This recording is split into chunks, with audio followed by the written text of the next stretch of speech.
भारत का अक्षांशीय विस्तार 8 degree 4 minute से लेकर 37 डिग्री 6 मिनट तक है, और जो देशांतरीय विस्तार है वो 68 डिग्री 7 मिनट से लेकर 97 डिग्री 25 मिनट तक है। यहाँ इनके अगर विस्तार को मुझे याद करना चाहे तो देखिए यहाँ पर 4 के बाद यहाँ आता है 5, सबसे अंत का अंक, यहाँ पर 6 और यहाँ पर 7। यानी हम एंटी क्लॉकवाइज देखेंगे तो यहाँ से स्टार्ट करेंगे, पैरों से स्टार्ट करते हैं, और यहाँ से 4, फिर ऊपर 5, 6 और 7। इस तरह से जब परीक्षा में प्रश्न अगर आता है तो हम लोग अक्षांशीय और देशांतरीय विस्तारों को ठीक से याद रख सकते हैं। अब उसके आगे देखते हैं कि ये जो देशांतरीय विस्तार है इसका क्या मतलब निकलता है। भारत का देशांतरीय विस्तार जो है 68 से लेकर 97 तक लगभग जो है ये 29-30 के आसपास जो है अंतर आ जाता है। और हम लोग जानते हैं कि जो पूरा पृथ्वी का जो एक चक्कर होता है 360 डिग्री का, वो चक्कर एक 24 घंटे में हो जाता है। तो इस हिसाब से अगर देखें तो 1 घंटे में पृथ्वी 15 डिग्री घूम जाती है। तो यहाँ भारत का विस्तार जब देखते हैं देशांतर वाला, तो यहाँ से यहाँ तक लगभग 30 डिग्री का अंतर है, और 30 डिग्री का जो अंतर होगा वो 2 घंटे का अंतर पैदा करेगा। इससे ये निकलता है कि भारत में अरुणाचल प्रदेश और गुजरात, इन दोनों के समय में पूरा 2 घंटे का अंतर है, और 2 घंटे का समय अंतर बहुत मायने रखता है। मान लीजिए अगर कोई व्यक्ति यहाँ अरुणाचल प्रदेश से फ्लाइट के द्वारा गुजरात जाता है और उसको वहां पहुंचने में अगर 1 घंटा लगता है, और जब वो यहाँ से अपनी यात्रा प्रारंभ करता है उस समय उसके यहाँ 8 बजे हुए हैं।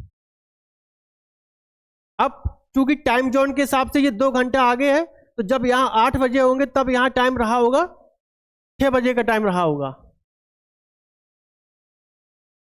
क्योंकि ये टाइम पीछे पीछे चलेगा, तो ये टाइम 2 घंटा पीछे होगा।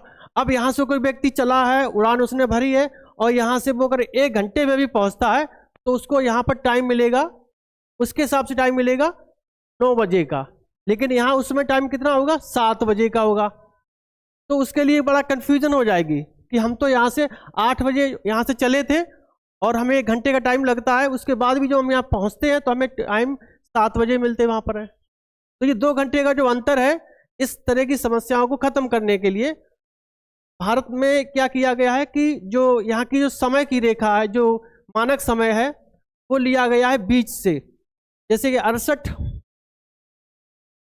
और 97, इनका जो टोटल होता जाके है 165, और 165 का जब आधा करते हैं तो वो आधा होता है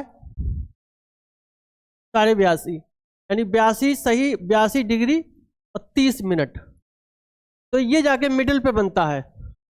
तो भारत में जो मानक समय रेखा है वो यहीं से निकाली गई है, जो कि इलाहाबाद में नैनी के पास से निकलती है, 82 डिग्री 30 मिनट। यह भारत की मानक समय रेखा है, और यहाँ का समय जो है पूरे देश का समय माना जाता है। अब हम जरा इसकी तुलना करते हैं कि जो ग्रीनविच मीन टाइम होता है GMT, ग्रीनविच इंग्लैंड में जगह है जहाँ से पूरा समय का ये निकाला जाता है। तो ग्रीनविच में अगर वहाँ पर उस समय टाइम रहा होगा 12 बजे का, क्योंकि वो रेखा 0 पे होती है, और अपना भारत की जो मानक समय रेखा है वो इतना है।